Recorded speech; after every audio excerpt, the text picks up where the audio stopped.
¿Quieren que les cuente un chisme?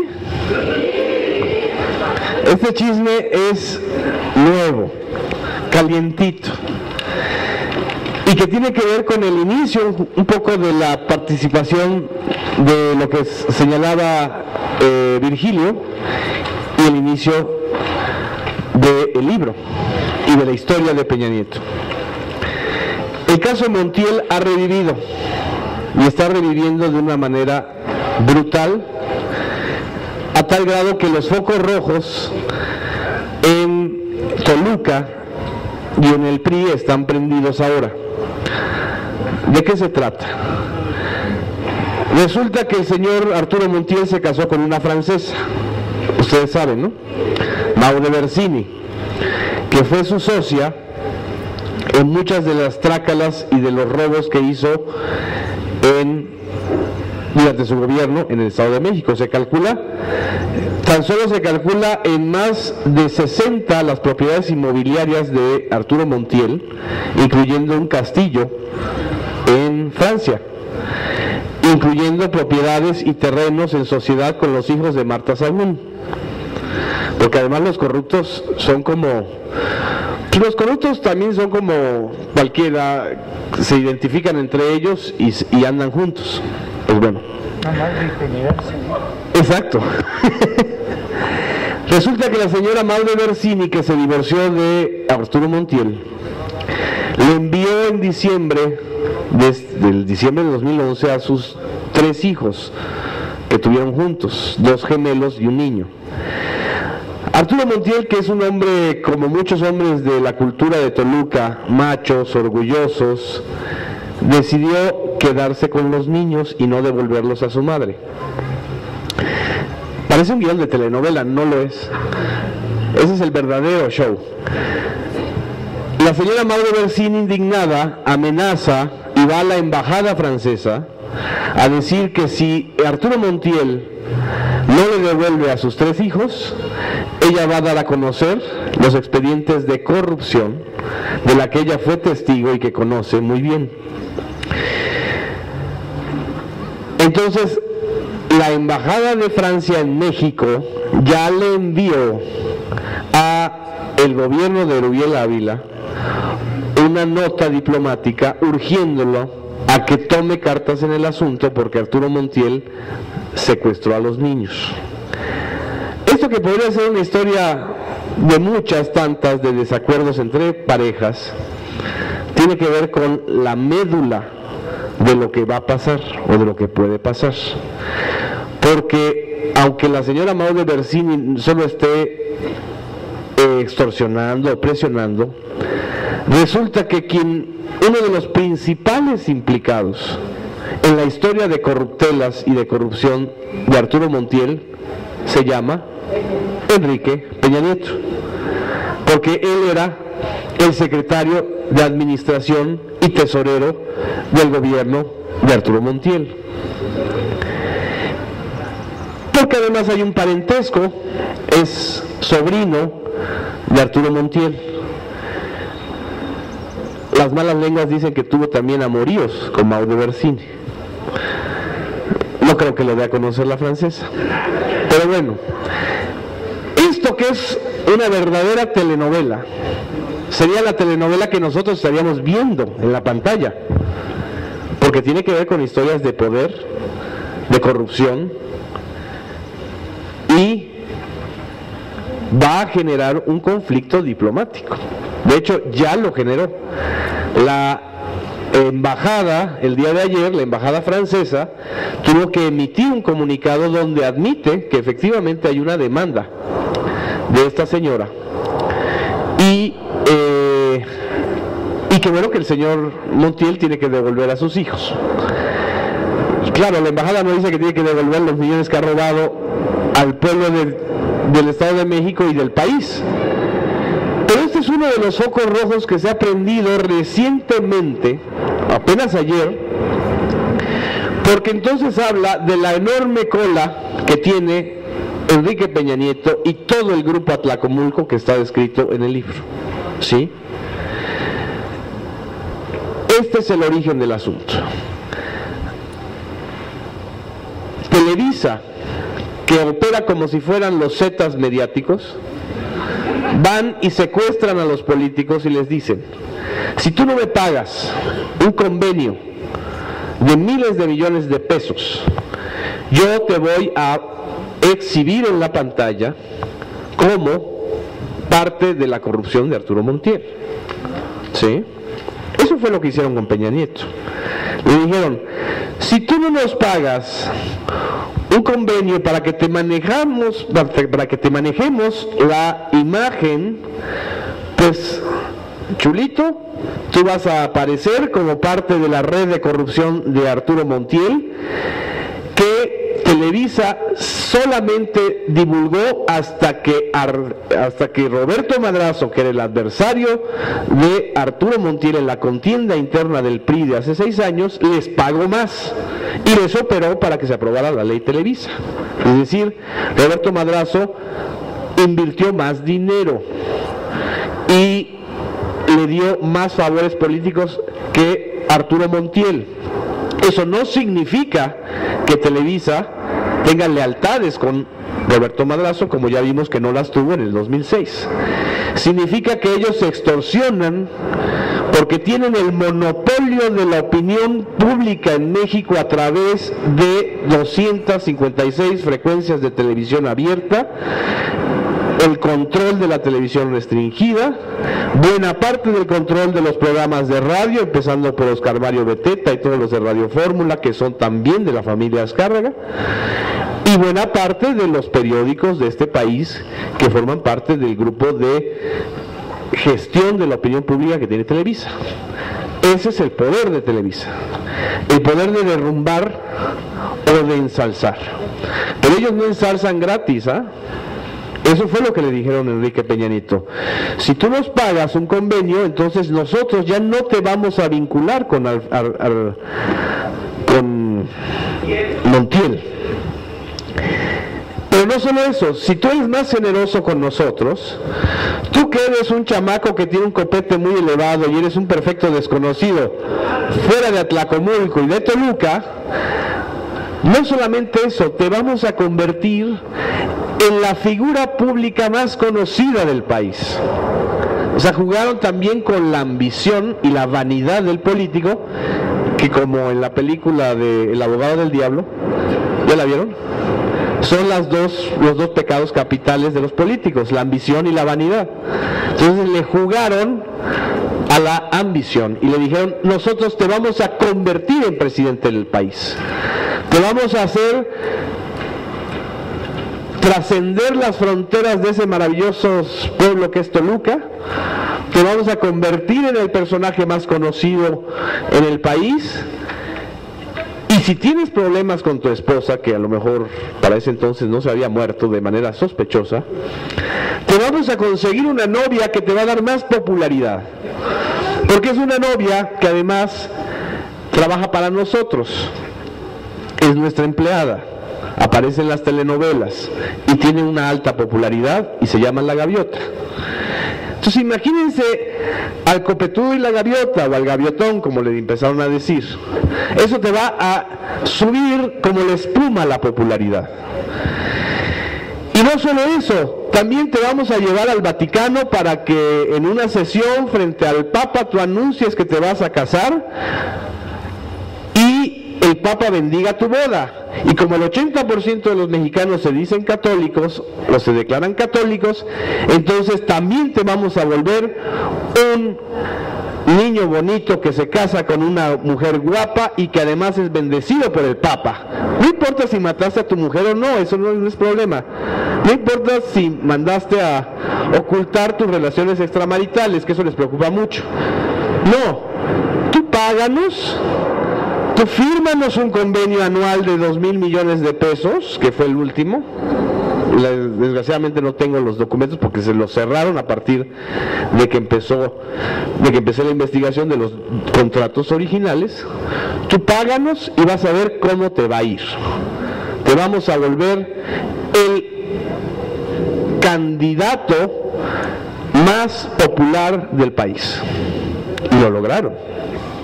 Y lo han logrado.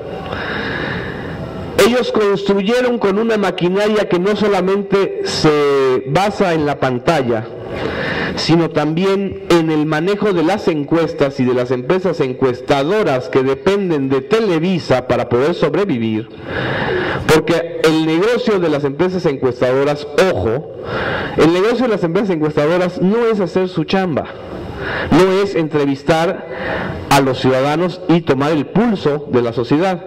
El negocio de las encuestadoras es vender una percepción, una imagen, a partir de datos estadísticos que nunca sabemos si son falsos o verdaderos, ¿sí? Y como las encuestadoras, para que puedan hacer ese negocio, necesitan de la pantalla, necesitan visibilidad y publicidad, dependen de la empresa que más publicidad y visibilidad le da a todos en este país, que se llama Televisa. Entonces forman parte del negocio de Televisa, no están ajenas. Entonces le dije, nosotros controlamos a las encuestadoras y te vamos a dar un alto índice de popularidad. Y eso es lo que ha ido pasando, ¿sí? El fenómeno Peña Nieto se trata de la manera en que al ganar las pantallas se pretende dar la impresión de que ya ganaron las urnas. Lo perverso del fenómeno Peña Nieto es la anulación anticipada del voto, porque ellos ya construyeron la idea de que Peña Nieto es inevitable, de la inevitabilidad de que este hombre que aparece todos los días en pantalla y de que lo tenemos hasta en la sopa y hasta el copete, va a ser el próximo presidente, ¿sí? De eso se trata el fenómeno Peña Nieto, y eso es lo grave. Pero este fenómeno, como el Titanic, ya empezó a chocar con un iceberg y empezó a hundirse. Y están desesperados. Y por eso son los focos rojos.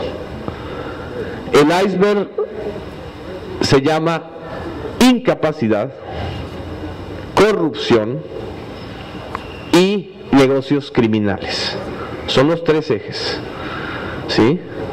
La incapacidad real de un joven como Peña Nieto para poder gobernar este país lo vimos con una pequeña muestra, ¿sí?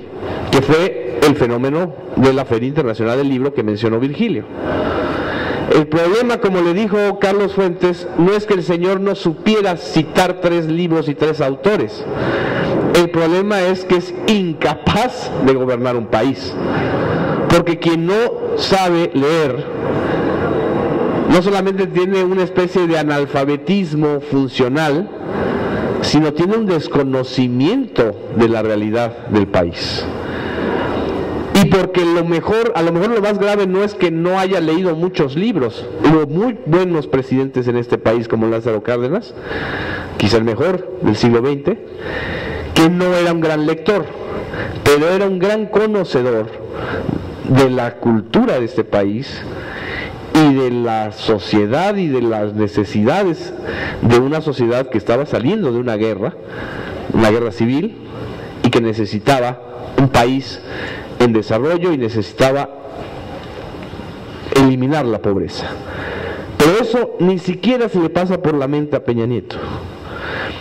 Peña Nieto está en el negocio de los grandes negocios, como la privatización de Pemex, como la privatización de la energía eléctrica, como la privatización de los servicios públicos de transporte, como lo hizo en el Estado de México, beneficiando a empresas españolas como OHL, a la cual también Marcelo Ebrard ha beneficiado en el Distrito Federal, por cierto. Esa incapacidad hace que un político sea más corruptible, porque en la medida en que eres más incapaz, en la medida en que tienes más carencias, en esa medida tú eres más vulnerable de que te coopten y de que te corrompan, ¿sí? Eso es lo que está pasando ahorita con Peña Nieto. El segundo problema que nunca se imaginaron ni Televisa ni Enrique Peña Nieto, y que está ahorita en los focos rojos del país, es que en los últimos 4 años, aunque sea de manera mucho menor que el impacto de la televisión, surgieron nuevos medios que se han ido socializando en el uso de los ciudadanos, que son las redes sociales, ¿sí? Es decir, la tendencia hacia la digitalización de la comunicación está dejando de salida a la televisión tradicional. Y Televisa construyó durante todo este tiempo a un candidato analógico cuando la tendencia va a ser hacia una sociedad digital, ¿sí? Aunque parezca albur. Pero este señor analógico va a ser derrotado por lo digital. ¿Por qué? Porque lo digital no es que la tecnología por sí misma haga el cambio, es la sociedad que utiliza esas tecnologías las que hacen el cambio. Y lo acabamos de ver en Egipto, y en Túnez, y en Libia, y en Siria, y en España, y en Wall Street, y en Estados Unidos. O sea, no es Facebook, no es Twitter los que crean las revoluciones sociales ni las revueltas, es la sociedad que está harta de una clase política corrupta, la que ya no cree en las mentiras por más que se las pongan en televisión una y otra vez, las que ya no acepta eso. Es una crisis generalizada de credibilidad frente a los medios masivos y frente a la clase política. Y eso es lo que está generando actualmente esta crisis de Enrique Peña Nieto con la sociedad, ¿sí? Porque hay nuevas maneras de expresar ese descontento y esa crítica, ¿no? Jamás en su vida se hubiera imaginado que un comentario aparentemente inusual de su hija, que es reenvía un mensaje de su novio diciéndole bola de pendejos, así son la prole, sí saben de esa historia, ¿no?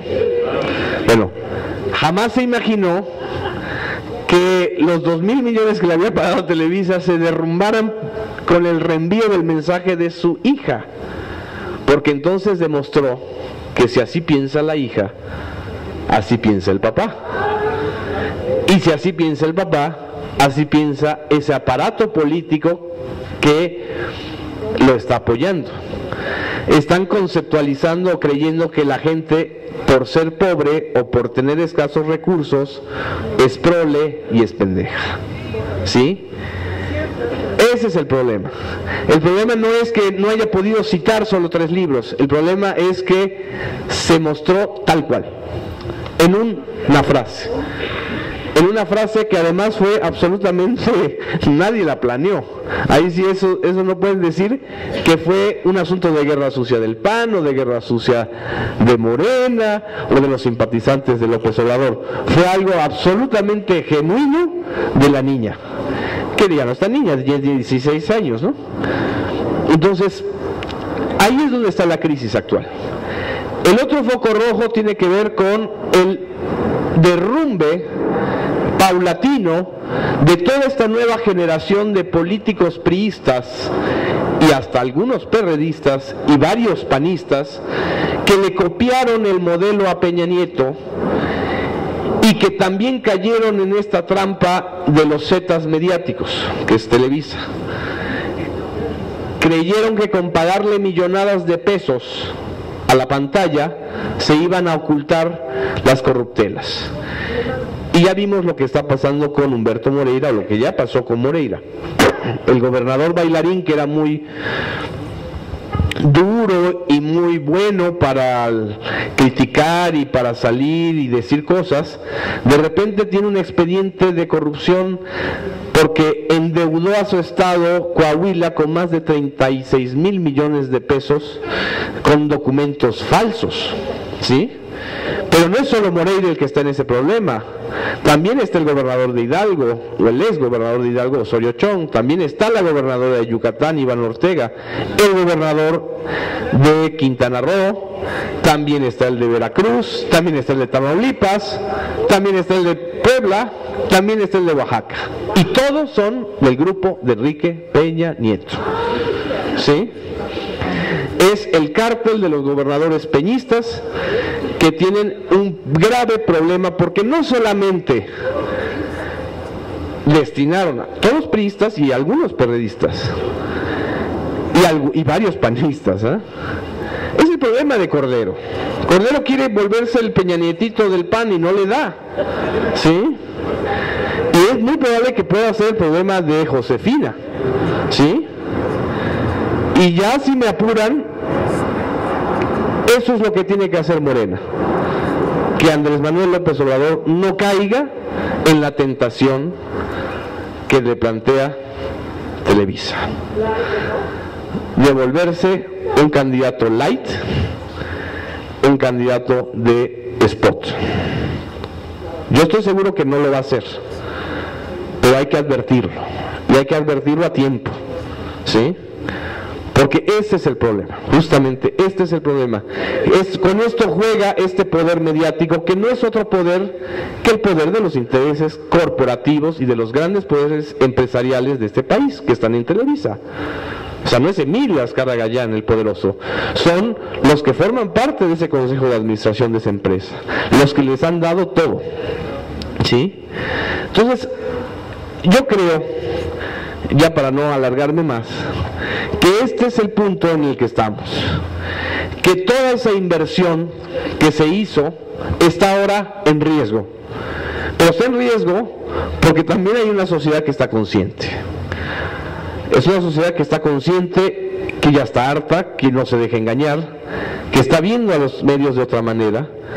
Por supuesto no es la mayoría de los votantes, pero de eso se trata, de convencerlos, de explicarles, de documentarles y de argumentar que existe otro pueblo y otra sociedad y otra realidad fuera de la pantalla, que existe una sociedad que no quiere un país más de narcocleptócratas, de esta generación de gobernantes que se han dedicado a extraer y extraer los recursos de este país, y que tampoco quiere medios de comunicación que solo estén sirviendo al poder económico y al poder político.